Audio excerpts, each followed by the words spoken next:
I don't think it's superficial to talk about this. Hey lady, welcome to the Postpartum on Purpose podcast. If we haven't met, my name is Annemarie. I'm wife to James and mom to 5 beautiful kids, ages 10 and under, plus 1 miscarried baby. Here we see postpartum from birth all the way through baby's first year of life as a time of grit, growth, and grace. This is episode 92.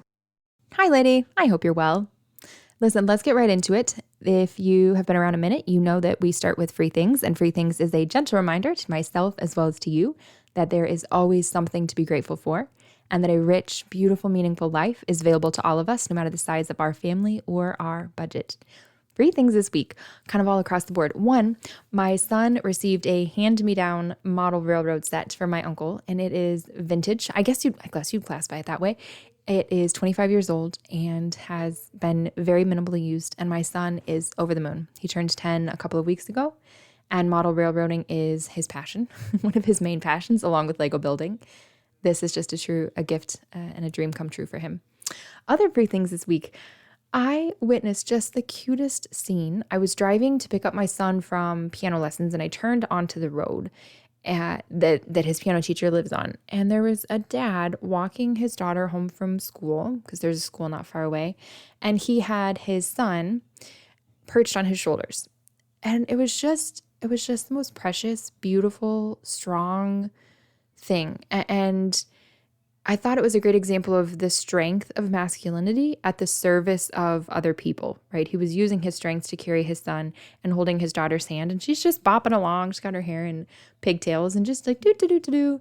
And the opportunity to witness that moment, even though I only saw them from behind, I never even saw their faces. I don't know who they were, but to see that moment of beauty in the world was just a gift and a grace to my heart today. And something else also today, I found again, because it's in the console of my car. So found as not in as it was lost, but as in I just hadn't looked at it for a long time. But I found the one mix CD that my husband made for me while we were dating, which is a long time ago now. We've been married 11 years, and I think he made me the CD 13 years ago. But it's the cutest thing, because on the CD itself, the part where you plug in, not just the cover on the front, but the CD that you actually put into, well, I guess if you have the kind of vehicle that still plays CDs. But at any rate, on it, it says, when I hear these songs, you're on my mind. Love, James. It's just I guess I'm just very sentimental today. I'm not even approaching my ovulation. I'm still in my period. I don't know how to explain the sentimentality, but there it is nonetheless. A mix CD that my husband made for me a long time ago, being grateful for that all over again, getting to see this beautiful moment from behind of a family together, and then being grateful that my son was able to receive this train set. Those are my free things for this week. And then one small change is just a reminder that no matter what feels difficult, challenging, or even impossible today, there's always something that's changing, shifting, moving, improving, going away, just becoming different, even being assimilated into your routine. And so one small change, just a little look at what's different for you, what's different for your baby, for your family unit. And for me, it is re-recording the intro to this podcast. Actually, I was listening to it as I sent an episode to a friend recently, and it was like, wow, I updated a couple of months ago, but it just doesn't have a lot of pep in it. And I think that was reflective of me and postpartum 3 or 4 months ago, but there is more pep that I have to offer now. And I just thought that the intro to the podcast ought to represent that. So my one small change this week is updating that. And I guess the second one small change is that I met a new friend, and I'm really grateful for that and to see where that will go. As far as what I wanted to talk about this week, our soft, saggy, squishy postpartum mom bellies. This is something I tend to notice all over again, I think, or it tends to hit me again around 8 months postpartum. Usually I've noticed it around 8 months postpartum with multiple children now. And it's just this sense that no matter how much weight I've lost, and to be fair, this time around I haven't lost all the baby weight yet. I've still got some weight to go. But even when you do get back to your pre-pregnancy weight, often, and some of this, of course, is genetic, so I'm speaking generally here. I'm generalizing. But often there's still just a softness or a sagginess to the belly area. We carried a baby, and it doesn't necessarily just snap back into place. Collagen is funny like that. It stretches so far. But then, yeah, we're not like rubber bands, right? We're people. And the fact that we have given birth before tends to be imprinted on our bodies in certain ways. And I'm not going to sit here and there are a couple of things I'm not going to tell you. One, I'm not going to sit here and say sagging bellies are the devil and we should not have children. That's an exaggeration, of course, but there is sort of a narrative that says children ruin us and therefore we shouldn't have children. That's not where I'm coming from. I'm also not coming from a place of just affirm your belly or just affirm the way that your body feels if it is something that hopefully not causes great distress, but if it is something that just maybe causes a pang. How about that? Just a pang of discomfort or, okay. I wish it looked different, right? I'm not going to say, well, girl, just love yourself, because I don't know that necessarily that's helpful. I think affirmations can have a place. I think they can have a place. But I think they can be most helpful if we are able to land on something that our brain is actually able to accept. And maybe that's just a very small step away from where you are right now, however you would describe your relationship to your body image in particular. I'm focusing on the belly here. But I wonder if you could start with saying something to yourself, or not even saying anything specifically, but maybe just taking an action, a really small action that actually addresses that head on rather than avoiding it. And I'll give you an example of what I mean. Most nights, maybe not every night, but probably 5 nights out of the week, I have this sleep lotion. It's the aromatherapy from Bath and Body Works. It's the blue bottle, and a friend got it for me a while ago now. But most nights I will rub that lotion on my belly before I go to bed. Now, I'm not doing that because I think it's going to make my belly more elastic. The little bit that I know as far as research and creams and lotions and potions and things to make your skin more elastic and not have stretch marks and blah, blah, blah.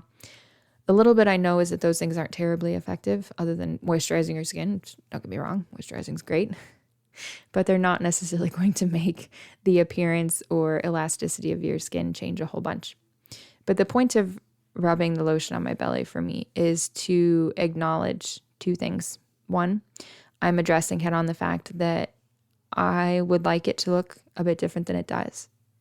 And yet I am also purposefully choosing an act of respect for this part of my body that has housed a human being. And that is something more believable for me to purposefully choose, to intentionally choose to show respect to this part of my body, to my belly, without saying something that at this time would be disingenuous. Like, I just love my belly and I just don't care that it looks like it does. ...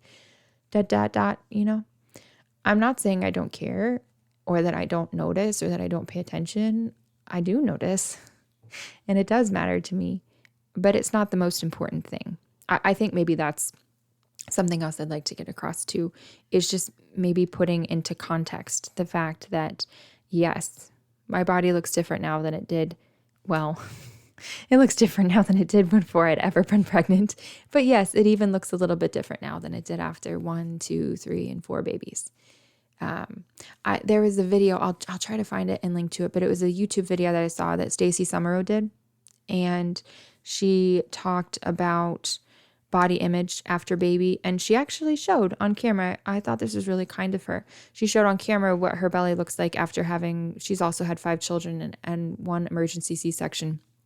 And if they're doing it emergently, they're not trying to make it look pretty. They're trying to get the baby out as fast as possible for your safety and or for the baby's safety. But Stacey Summer was far leaner than I am by a long shot. And yet her belly was not flat either. And I just really appreciated her vulnerability and her willingness to show like, hey, yeah, this is what a body that has been given up for you, right? If you're Catholic, as the priest says every mass during the consecration, this is my body given up for you. Every woman who has borne children has said that same thing with her body. This is my body given up for you. Now, it does not mean I am giving up on my body because of you, but that this is my body given for you. My body has carried life into the world, and that changes things. There is something in me that is changed both internally and then in this visible and external way. So that's just a suggestion I have. I don't know what particularly it might look like for you that would be helpful. But some act of, or even could be a phrase or a sentence, some act of at least somewhat believable, something that your brain can somewhat believe, some act of respect that is not avoiding this part of your body that looks different than it did before and maybe looks different than you would like it to, but acknowledges it and in some way respects and accepts the beauty and the gifts of what you have done. Our feelings often don't match reality. And you and I know that. We know that on an intuitive level, that sometimes we get more bent out of shape about something than we should. Oh, I mean, of course you don't do that. Just I do that. But at least in a theoretical sense, we know that sometimes our emotions do not speak truth to us. But in particular, when it comes to body image after baby, I think we can have a disconnect to varying degrees between our emotions or the thoughts or feelings that we have about different parts of our body image and the reality, which is that we have given life. We have brought life into the world, and it has cost us something. And that is a beautiful thing. That is, in fact, a beautiful thing. Something else that I wanted to say, so I kind of wanted to get that attitude piece or mindset piece right off the bat. But then I also wanted to offer just a few practical thoughts. I don't think this has to be rocket science, but just a few practical things for you to consider. One, if you experience diastasis recti, which is abdominal separation or ab separation after baby, almost every pregnant woman experiences separation of the abdominal muscles and the abdominal wall because she grew a person. So almost every pregnant woman experiences that. But the degree to which it heals on its own or heals just with the exercises that you're doing postpartum varies from woman to woman. And a pelvic floor physical therapist is somebody who can help you assess the strength of your abdominal wall and your pelvis and your core in general. And they can help give you targeted exercises in order to strengthen that and to reduce that abdominal separation. It's called your finger gap, 2, 3, 4, and so on. So if your mom belly is in part due to abdominal wall separation, well, that is something you can do something about. That's just not a given for forever. This is how it's got to be. In my particular case, the parts of my belly that are soft and saggy and squishy aren't really related to that. I've got the finger, abdominal wall gap down to like a normal level now. So yeah, it can be pooching out of the skin, but it can also just be sort of like soft, loose skin. After that, baby is no longer taking up the room. But if it's related to abdominal wall separation, to diastasis recti specifically, you can work with a pelvic floor physical therapist. There are exercises you can do online. Don't get me wrong. You can do stuff virtually too. But I think if you've not been to a pelvic floor physical therapist, this is a hill I'm willing to die on. I really think it's important to have an assessment done and just to see where you're at a minimum, just to have a baseline assessment, and up to you if you want to do a whole bunch of exercises and ongoing stuff after that, but at least to be seen. And then something else to consider, this is another practical thing, is how big a priority is it for you? Because you might say, yeah, my belly is just kind of soft and saggy and squishy right now. But you know what? It's actually not my top priority or even anywhere near the top for me to address that. So I'm able to acknowledge what it is. I'm able to acknowledge my feelings about it. But other than this very small act of gentleness and reverence towards the work that my body has done, which, like I said, in my case is rubbing lotion on my belly almost every night. That's it. That's as far as I really wanted to go right now. And that's the place that I am in myself right now. There are other things that are a bigger priority for me. I'm exercising on the whole multiple times a week, trying to get movement in any way I can. But trying to flatten my belly, so to speak, it's just not a priority right now. But I think you and I are big girls, and we can think about, okay, how important is this really to me? And if it's very important to me, well, then there are lots of different things I could do. The most intense or focused, I think, would be to work with a personal trainer, but there could be other things you would do as well to work on toning or strengthening the belly. Like I said, to me, it's just not that important right now. But for you, establishing, all right, how important is this to you? I don't think there's anything wrong with doing that and putting a name or level of value on that for yourself. And then reminding yourself or going back to that. If it seems like, oh, I'm dwelling on this, but I decided this wasn't a priority. Okay, well, then I'm just going to move on. But the last thing, and this is the thing that I would love for you to do some more, more looking way beyond this episode, is this idea that there are ways that we accentuate our bellies with the clothes that we wear. What does that mean? I mean that sometimes you and I wear clothes that are drawing attention to the part of our body we are not the most confident about. And we can de-emphasize our bellies with the clothing that we wear, not because we are ashamed of our bodies, but in order to help put our appearance back into proportion, balance, symmetry, right? Not hiding, but emphasizing other parts of our bodies that we are more confident about. And a lady who I think does this exceptionally well on YouTube is Melissa Morell, and I will link to her YouTube channel. She's worth listening to. I have just found so much value in, she does some short form content, but a lot of what she has a playlist of body shape masterclasses. And she talks about specifically, now she doesn't do it for postpartum in particular. She usually does it, she calls them, I think, how does she phrase it? I think it's like how to dress a larger stomach, which for all intents and purposes that's the type of content that you and I want.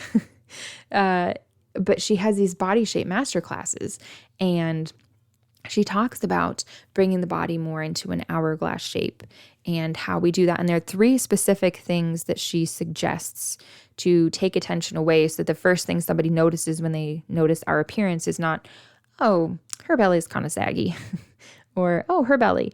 But the 3 things she mentions are broadening the shoulders, because she says that helps to balance out our belly by broadening the shoulders.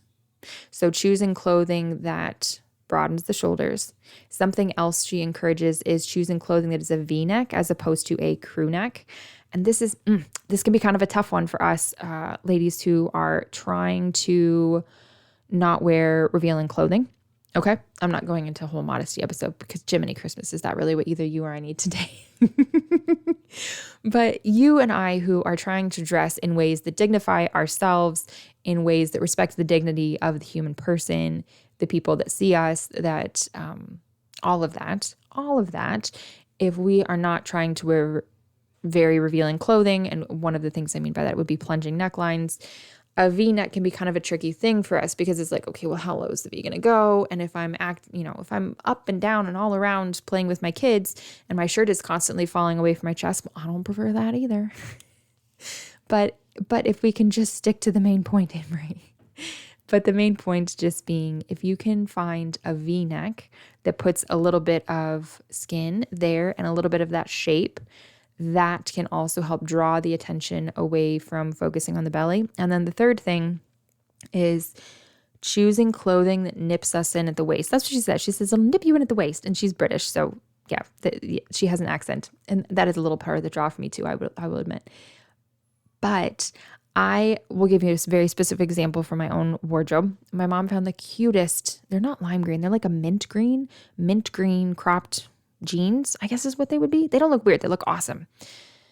But the waist on them would be appropriate for a pre-first pregnancy, Anne-Marie.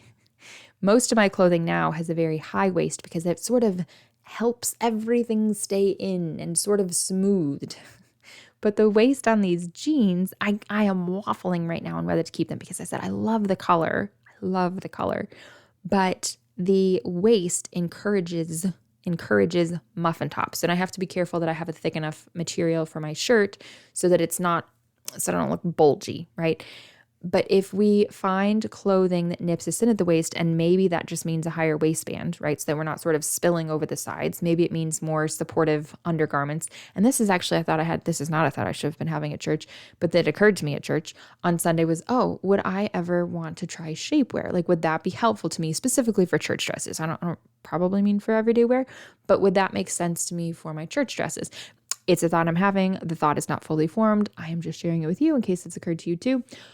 or it might be a relevant question for you to ask yourself. But these are the three principles that she offers. Like I said, broadening the shoulders, so clothing, and it helps like balance you out by adding some bulk or at least weight to the shoulders, a V-neck, and then something that nips you in at the waist. And I just found a dress. At a secondhand store. Still had the tags on it, had never been worn before, but it broadens me out a little bit, the shoulders. It's a kind of a peachy color, and it's an eyelet dress. So it's got like the overlay, but then it's got this beautiful and reasonably reasonable V-neck. And then the waist hits just exactly right, because I do have a narrow waist, like a little bit below my rib cage. And I don't mean an empire waist. That's not what I mean. But the narrowest part of your waist, it hits there. And so I'm not constantly trying to adjust it and tug it down into position.